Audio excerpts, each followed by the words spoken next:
3, 2. Boom. Okay, Brother R.A. in the house again. Another week.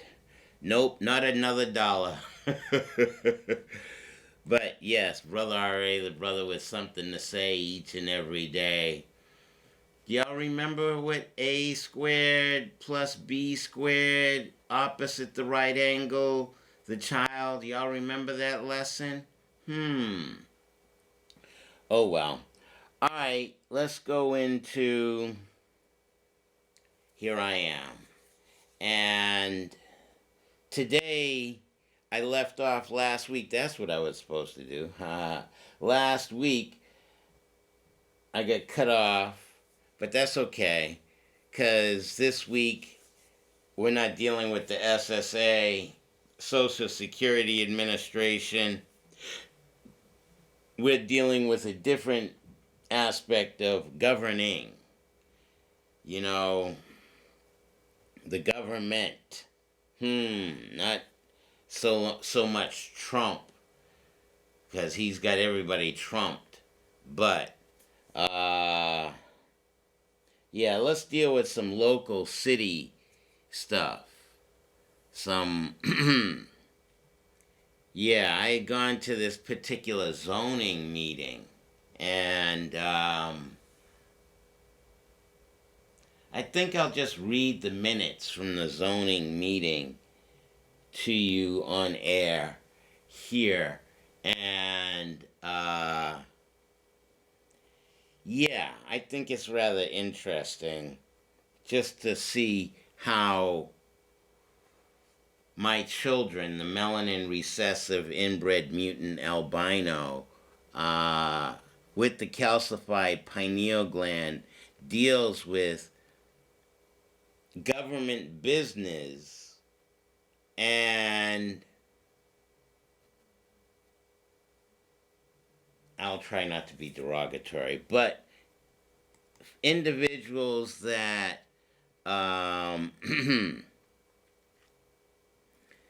that chair particular meetings, like for the zoning board. And here, I have the minutes, and I'll show these to you, and y'all can take a look.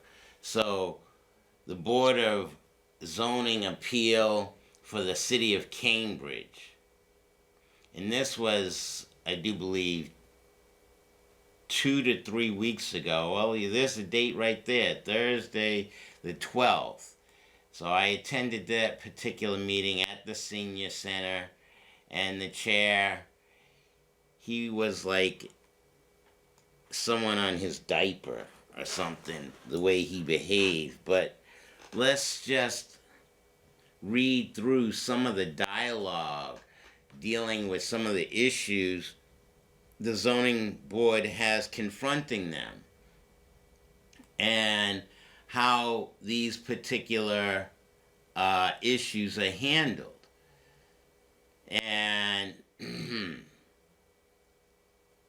yeah, we're talking about Putnam Ave.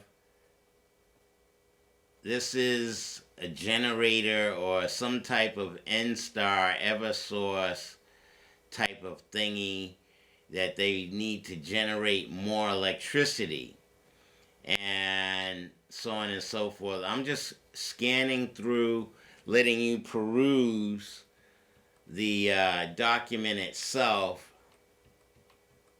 and the meeting is now called into session. But the point that I wish to get at is how these children of mine break their arm patting themselves on the back. Okay, so, we'll turn to our first continued case, blah, blah, blah number. Good evening, and his name is there to the chair, and for the recording, my name is in 907 Massachusetts Avenue. I'm preparing this evening on behalf of the applicant, So he's the attorney preparing for Nstar Electric Company, doing business as EverSource Energy. Tonight is a continuance of hearing commenced May 16th. It's now what? Okay, but this is a summary contained within, but we have highlighted certain papers that have been summarized. So there's not new information. It's designed towards each of the individuals. You can pass that to the board members if this were a form like the planning board where they have PowerPoint, right. Then we would discuss it. No, we'd like the acquaintance of the study here. So we brought hard copies, and we have copies, and I remember them passing this out. Tonight, appearing with EverSource, okay, we have him, the project engineer. Okay, so I provided the stenographer with the spelling of the names, blah, blah, blah. And my title is I'm Director of Substation Design Engineering at EverSource. Okay. And I'm Director of System Solution for EverSource. That would traditionally be called System Planning. So, I'm sure the board members know from the submittal we provided last week, we carefully reviewed the transcript of our May hearing and tried to consolidate information or organize information in a way that addressed the 4 areas that we were asked to examine and report back to on the board. And the 5th issue is a bit more expansive than the one Mr. Andrews is going to speak to. That's the question of projection, low projections. What's the future hold? How does the substation fit into the overall energy distribution network that EverSource provides in Cambridge? So, having said that, we'd like to walk you through some of the design features. The most significant change the board may have noticed from the design perspective is a change in the enclosure around the transformer. That's why I wanted to read it, to make sure I got the specific wording. Enclosure around the transformer. Just to recall, there are 3 transformers at this location. The special permit here represents a request to expand the transformer use, which is permitted by special permit. In fact, the site obtained the special permit back in late 80s. This transformer originally designed to be contained within enclosure with a roof, something more akin to a building. As you'll learn tonight as part of the analysis of evolving sound and further examination of issues associated with the transformer, one of the things that was contributing to sound issues was the fact that because when the transformer is enclosed in a structure with a roof, it actually generates heat. And that necessitates the need for fans, coolant fans on the roof to remove the heat. The design previously included 4 such roof fans. The design structure involves a pre-wall enclosure. The project team will walk you through their sound attenuation components of those walls. Now, I'm reading this to share with you the gobbledygook that these attorneys are putting together for the zoning board.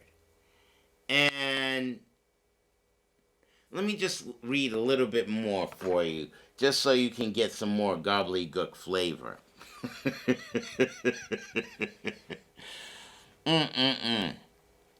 But the height of the enclosure and the absence of elimination, did I get to the right point? The design previously included 4 such roof fans. The new design structure involves a pre-wall enclosure, and the project team will walk you through their sound attenuation components of those walls. But even the height of the enclosure and the absence of the elimination of the need for the rooftop cooling equipment, the acoustical benefits actually improve. So, we'll walk you through those, and I think we'll probably begin with slide 2, page 2, which is a quick summary. We'll present the next few pages if that's agreeable. Okay, the pinhead. I guess I would only comment as we've gotten a long night ahead of us, and we have a long presentation, and a thorough one the last time. So I would ask that you not go over the same things you did before. Highlight the important stuff of any new information you want to bring to our attention. Certainly, Chair. Thank you. I'm coming across, okay? Your last... I'm coming across... Okay, evening, Mr. Chairman and members of the board. It's a pleasure to be before you here again tonight for the record. Attorney, project manager with EverSource, and I'm a licensed, registered professional engineer in the state of Massachusetts. What I wanted to do was just briefly give you an overview of the documents that were submitted by the attorney. As far as I'm concerned, thank you. Can you speak? Okay, blah, blah, blah, blah, blah. Rafferty, last week, this was a set of deliverables resulted from our May hearing and a request for the board for additional information. Those are listed down on page. So I would like to start with is to say that over the past few months since our last hearing, EverSource project team has worked hard, but those deliverables, to put those deliverables together. Review our design, come up with improvements, and those are before you tonight, and we'll discuss here. At the conclusion of our brief presentation, we do have additional team members and subject matter experts in each of the specific disciplines that will be able to answer more specific questions should you have them. So first, just to continue to attorney, started out by saying the most significant thing we believe we did over the past few months was review and design and redesign the transformer enclosure from the 4-sided roof structure, i.e. building type enclosure, to an open 3-sided structure. As Mr. Attorney accused me, as the attorney, alluded to, that resulted in the benefit of the elimination of 4 cooling fans. The benefit to that is that those fans now are being present, not request periodic maintenance. they won't be at risk for failure and replacement. They won't over time. If they were present, become noisier and have required maintenance.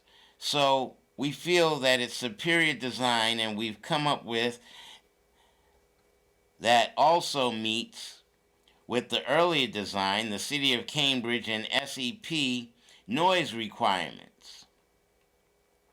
In addition, that we did over the past few months was upgrade the landscape. That was done by meeting additionally with the abutters as well as the City of Cambridge landscape administrator to receive some guidance and input.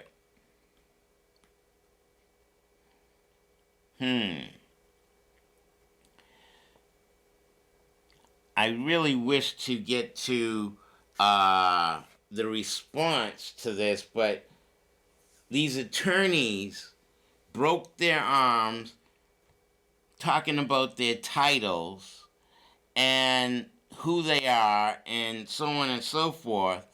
And but those grove trees were selected specific species that will provide screening, shading, cover throughout the year. The other change we made was upgrade the fencing, what was a chain link polyvinyl one coat black fence to a wrought iron style fence. It still provides the required security fencing and is more attractive to the neighborhood. The other thing that we're confirming for you here tonight is that the company has a place currently existing maintenance contracts, landscaping and maintenance contracts that are outsourced for snow removal as well. Those contractors will be performing that maintenance on a regular basis and also on an on-call basis as we get storms and the like. We want to confirm that for here tonight, the last couple of deliverables that were to make was a detailed sound study analysis, which we have. And again, I noted, does and can propose project will be all the City of Cambridge. Required was none that are noise requirements. I have a question on that. Sure. The letter from Accutech, Ascentech, thank you.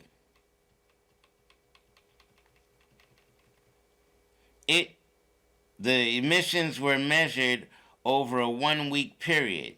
That 1 week was like December, the week before Christmas. Is that why that week was chosen? I thought it would be a week that is atypical in terms of sound. Well, we have the representatives from the sound acoustical engineers present this evening. We didn't know how deep you wanted to go into that, but they would be here. It's a simple question. Why that week? That's all. So I think the most first-hand information would, if you may allow the sound engineer, sure, to answer the question, we have to come forward and give us your name. Jim, please. Hello, my name is an Ascentech Principal Consultant. Could you spell your last name, blah, blah, blah?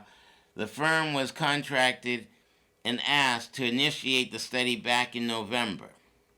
And we looked at different time periods given the projected requirements for having sound study done and all analysis, and we're asked to expedite it.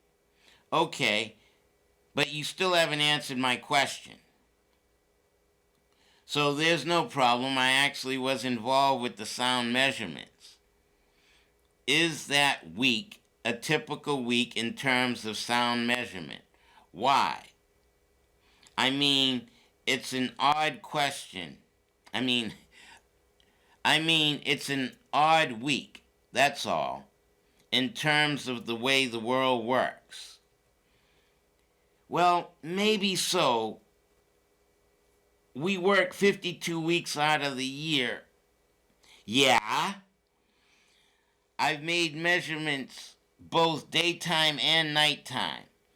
Why did you why did you do a week in why didn't you do I guess that should be why did you do a week in February?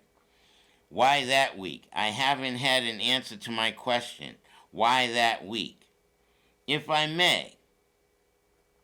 And see, this is what I'm talking about, the rigmarole.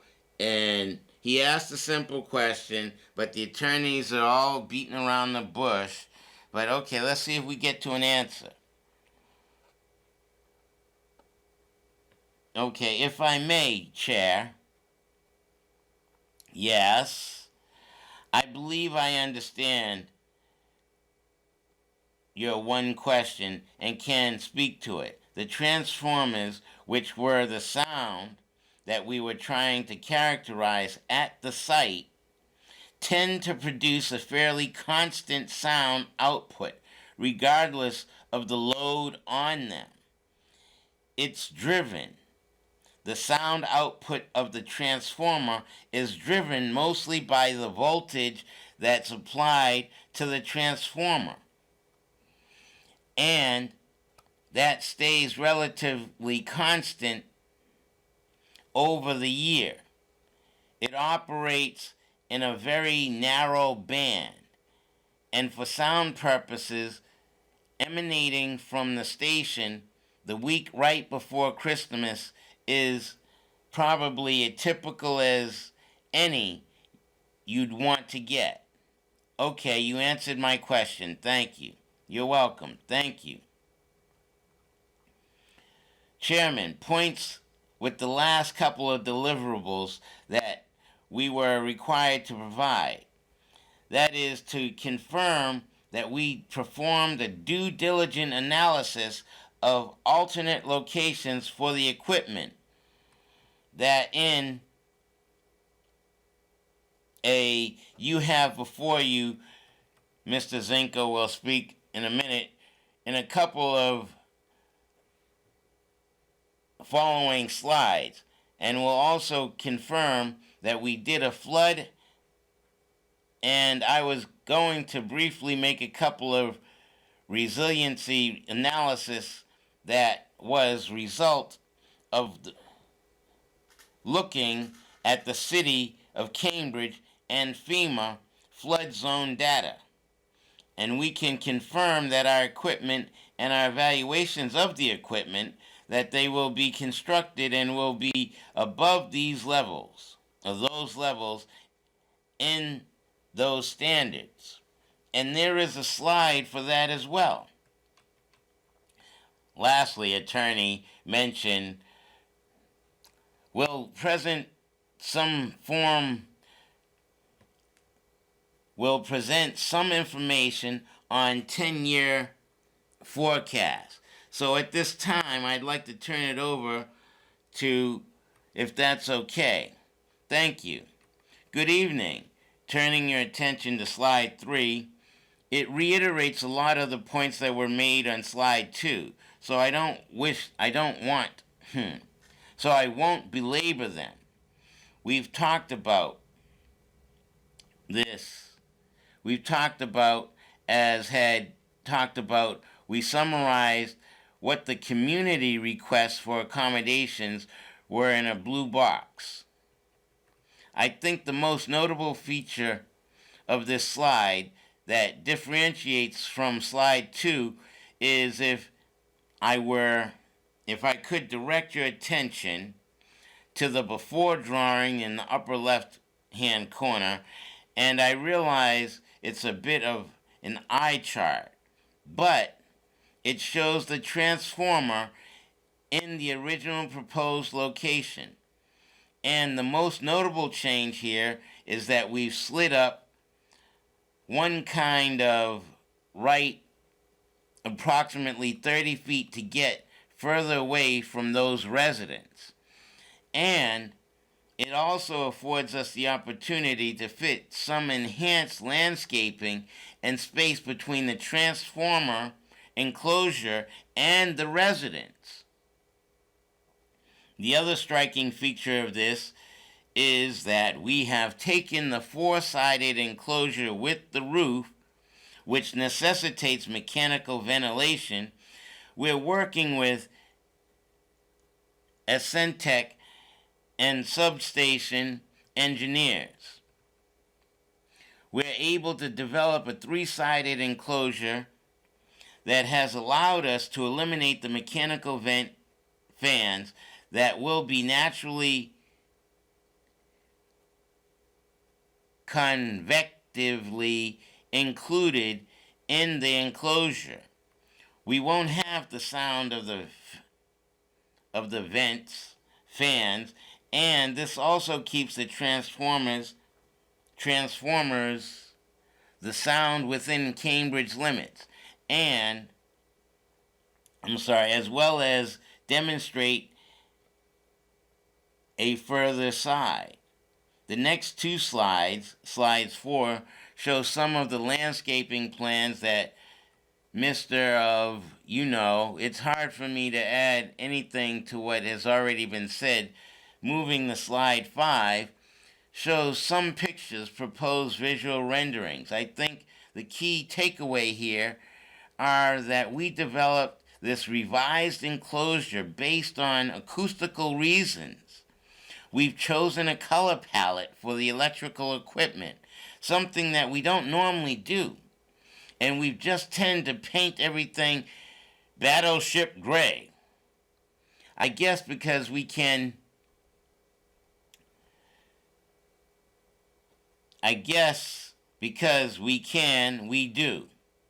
I'm going to use that one.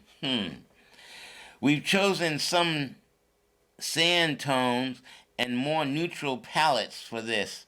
Move the transformer enclosure, and then, as Mr. said, we have the fence that is more ornamental and still meets the safety and security requirements of the National Electric Safety Code, which is the governing code of this facility.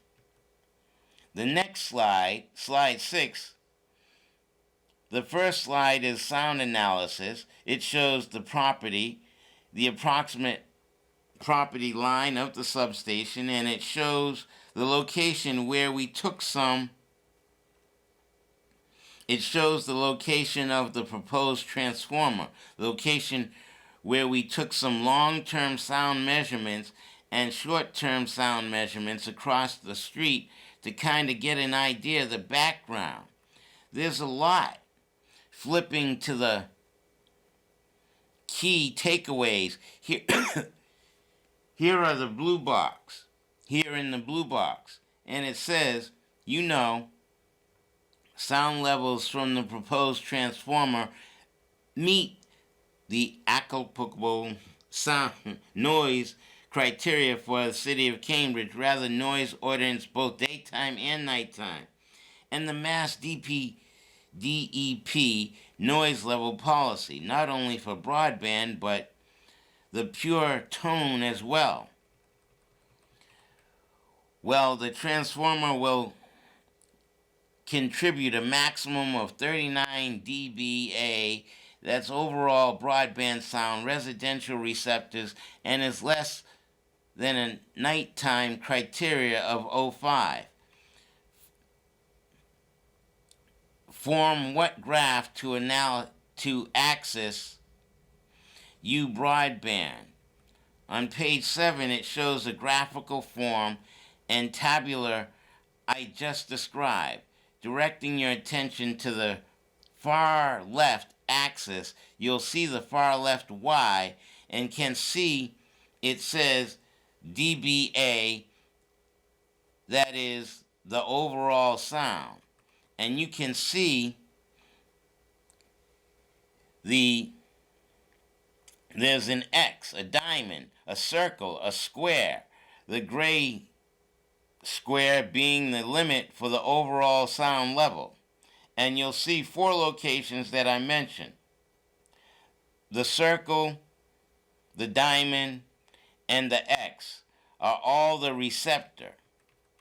Triangle, Cambridge, the other triangle, locations. They are all below the overall, and this also demonstrates the graph, also demonstrates the tonal component of the sound as well. The other point that was discussed at the last meeting was could have an alternative location within the site. And at that meeting, I believe I had testified that the site was heavily encumbered with a number of easements that kind of limited what we could do in there. We did conduct reasonable range alternative analysis as to how we could situate the transformer away from these residents. And that's demonstrated with the information on slide 6. A lot of the difficulties that were encountered involved the routine routing of cables. These are relatively large size cables. They have a very large required bending radius. And the pulling tension and the sidewall pressure on the poles adds up quickly. The longer you make them, the more manholes you'll need. And the most juggling all that equipment. Plus, the manholes are over the easement really become a difficult exercise for us. I had a couple of engineers tirelessly working on this through many iterations, directing your attention to slide 9, which is the final slide I will speak to. We are asked to discuss flood analysis, so flood resiliency of the proposed additions. The long and short of it is that we look at both FEMA zoning data. We met with the City of Cambridge DPW to confirm the data and analysis and get their recommendations. We reviewed the City of Cambridge flood viewer map and determined that any water sensible components will be above what predicted flood levels were.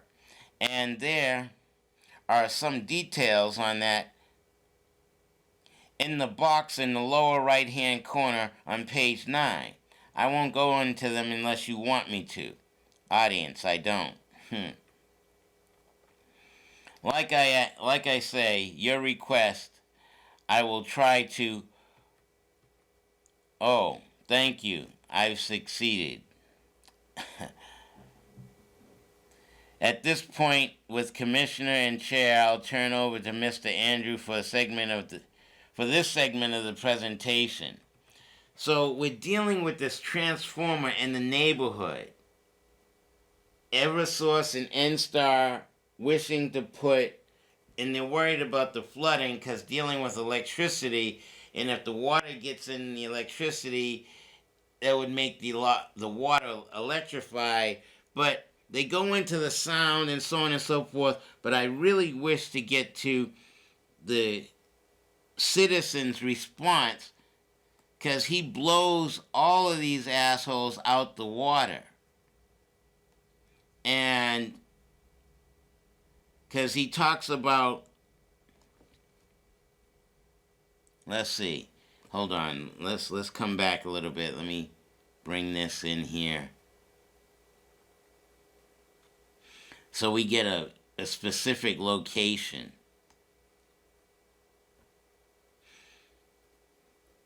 So, going to generate amounts of carbon-free energy within the Area 15. Questions. City going forward. EverSource. Every year updates 10-year load forecast. Looking forward. These are the results for East Cambridge Substation and Putnam Substations itself. It just takes too much land to do it. So moving on to slide 11, I think one of the was related to me was about load forecasting from 2019 load forecast. So you can see Putnam area is growing moderately and East Cambridge is growing extremely. I guess a lot. Now, from our point of view, areas are somewhat flexible. We routinely move loads between substations to take advantage of stations that have capacity versus a neighboring one that may be near its limits. And so, we can do that within reason. Obviously, the stations have to be abutting up to each other. We can't serve load from Cape Cod, from a transformer in Cape Cod in Cambridge. But in this case, we're talking East Cambridge and Putnam, which do butt up against each other over the years before East Cambridge existed. Putnam was at its capacity, and East Cambridge was constructed. Load was moved from Putnam to East Cambridge to provide headroom for both substations. Rafferty, I can offer some context to the board. The reference of the East Cambridge transformer, and the board may not be aware of it, is actually involved in a special permit about 14 years ago at First Street, the corner of First Street on its so-called Veolia campus. It was constructed right next to Cambridge Research Parent. It literally abuts Genzyme building. Genzyme building. Genzyme building. But prior to the installation, East Cambridge didn't have a transformer. It was supplied basically from Putnam. So, and not to get ahead of you, but slide 13 does the job of explaining the relationship between the transformers. There was a transformer permitted. My memory is it was 14 years ago, I think. Yeah. But these are current low forecasts. They are updated every year, taking into account the general state of the economy. Economic forecasts going forward.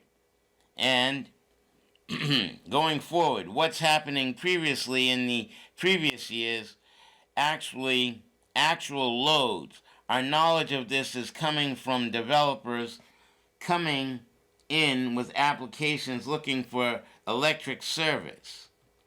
Oh, you mean like other biochemical companies needing a source of electricity to work on their splicing and dicing of genes?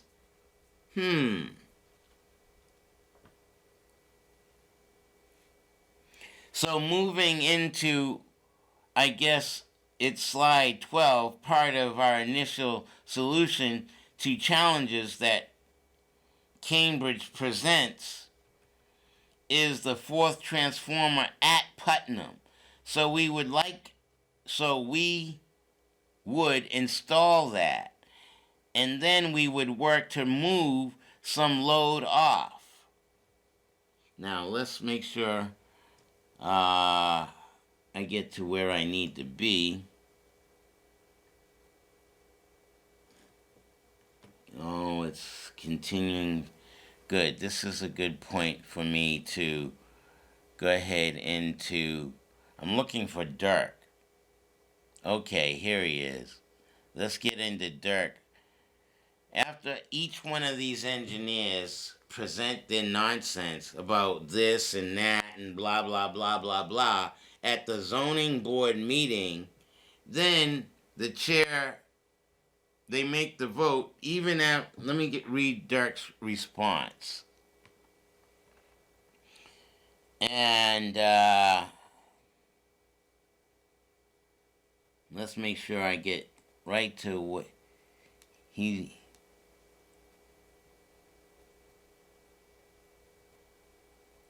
Dirk, he's, yes, here we go.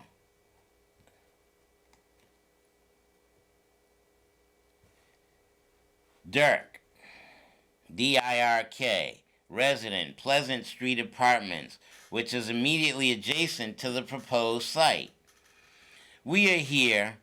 I was here at the last meeting, and we reached out and we tried to work with EverSource over the summer.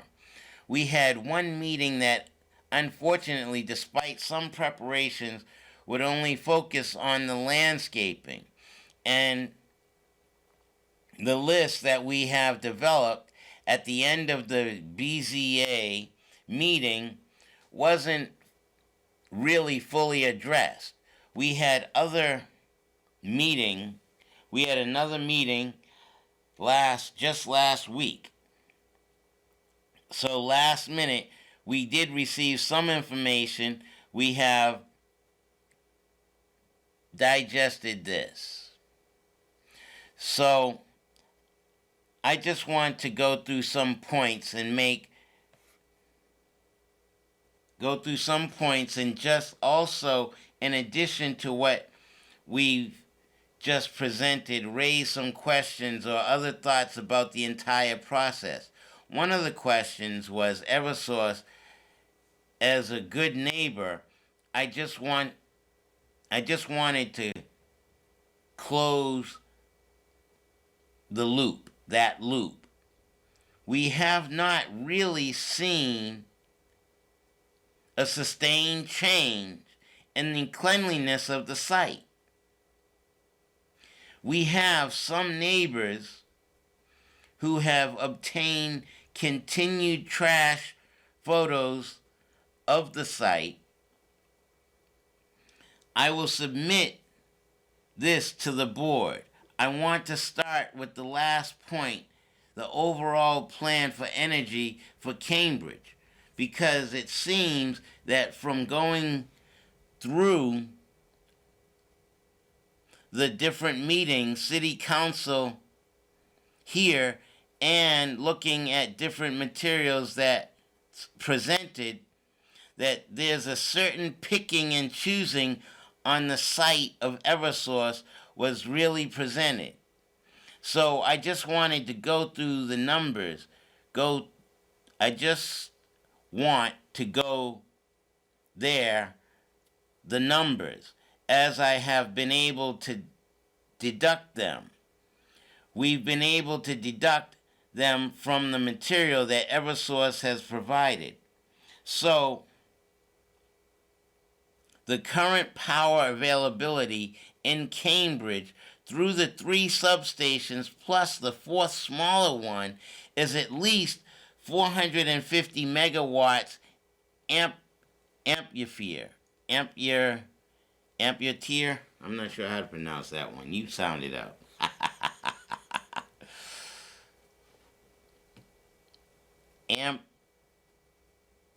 Amperes. Megawatt amperes.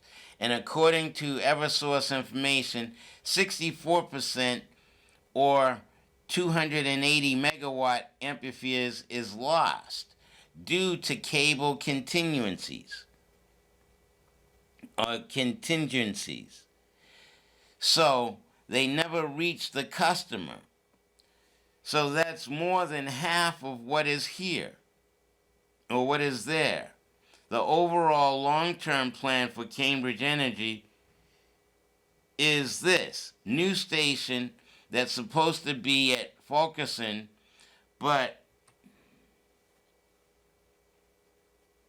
that may, with the swap that recently occurred, go to a different site that's being evaluated.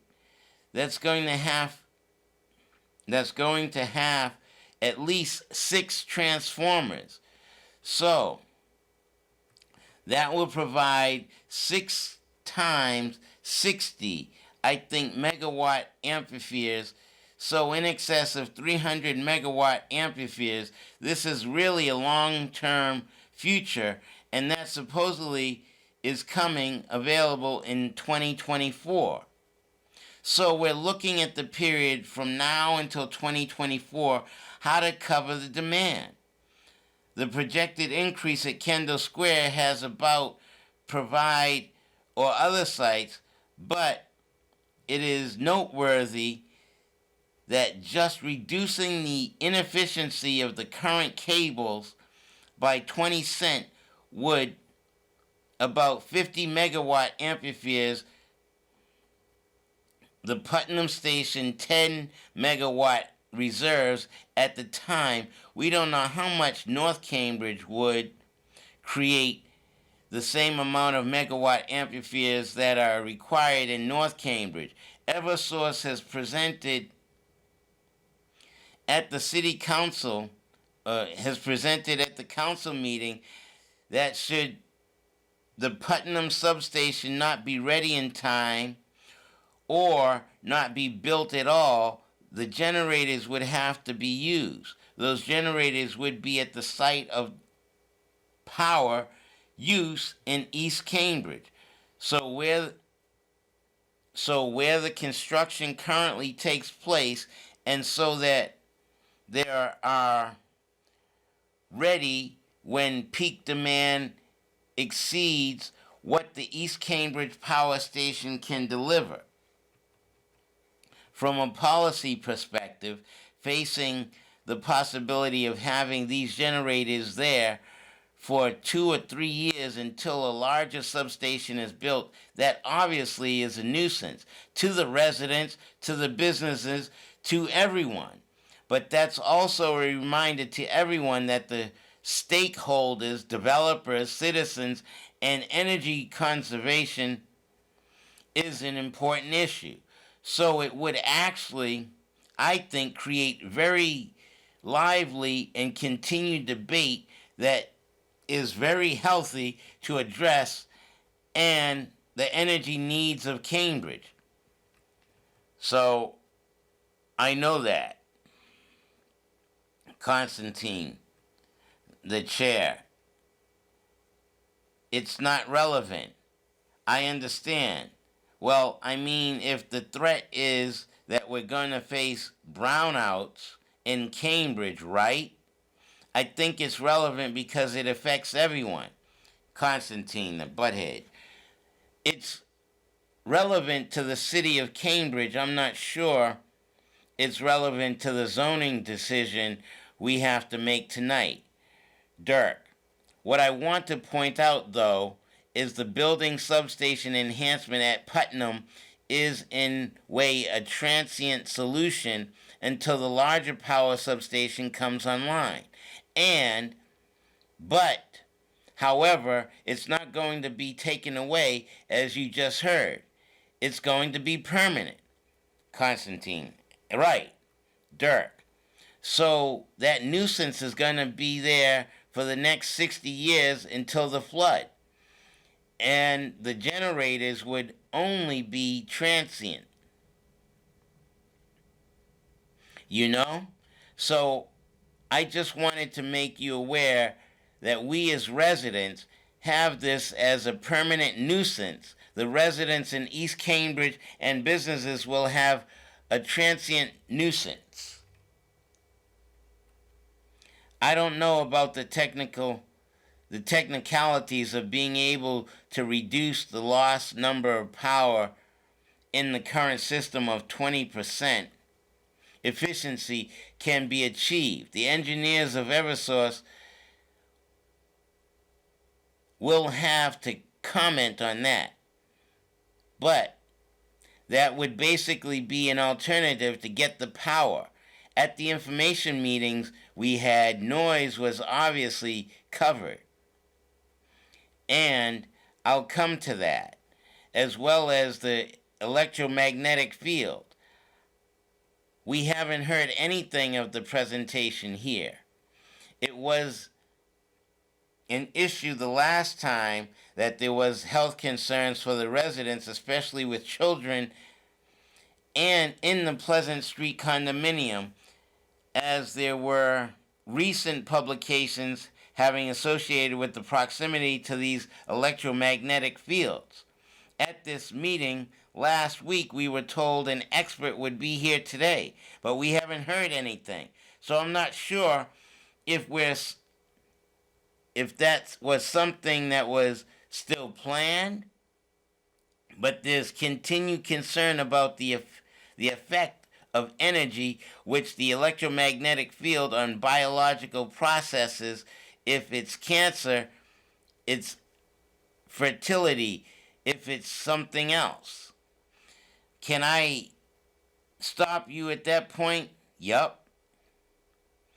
This is a concern which obviously is a legitimate one, but it's not a Cambridge concern. It's a matter of the federal regulations. This is going to be an issue, a health issue, whether you build one in Cambridge or in Weston or Santa Monica, California. I'm not sure how relevant it is to us.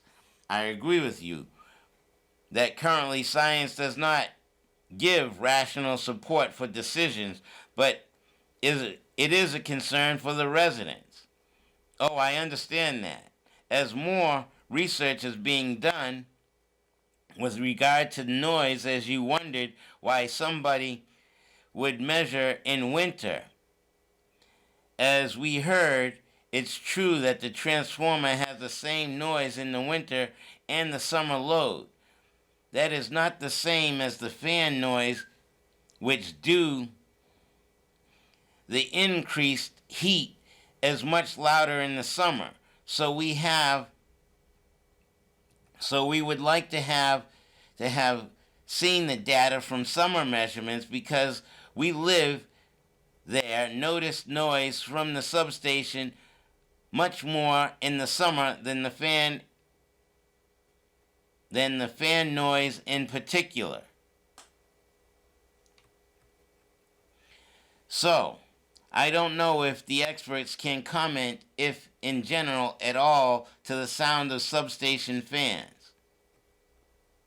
And so, he basically, and he talks about the school buses and other things too, but the final vote was they approved EverSource doing this nonsense in the local community, so that not only EverSource, but did I make reference to Genzyme?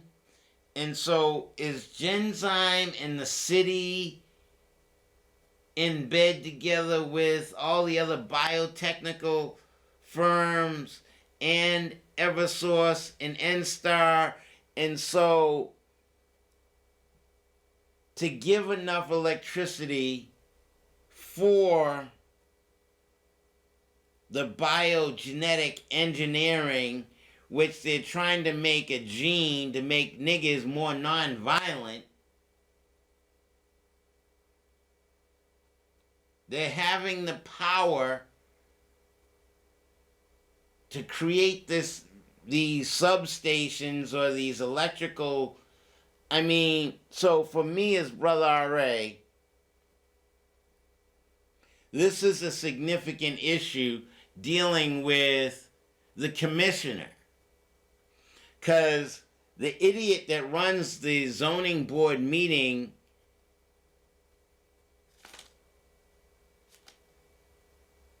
I'll just leave it at that. He's whatever you want to call him, but and I didn't even get to the spent all that time reading that. Where is the other meeting? There is a I had to address this particular idiot at one point. Dealing with Sue. Where is that particular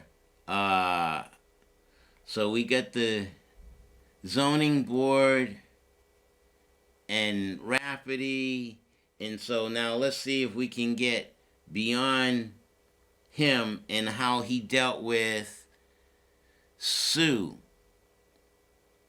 And let's make sure I can get into here. Nope, I ain't got enough time. We'll have to bring up Sue next week. But I was the only black person in that particular meeting. And all these melanin recessive inbred mutant albinos determining whether EverSource Nstar could create substations in the community, and they already complained about, oh, it's difficult to find a location, and he mentioned Genzyme, and do these biogenetic engineering places need more electricity? Is that causing an issue for the city of Cambridge? I'm just putting it out there as Brother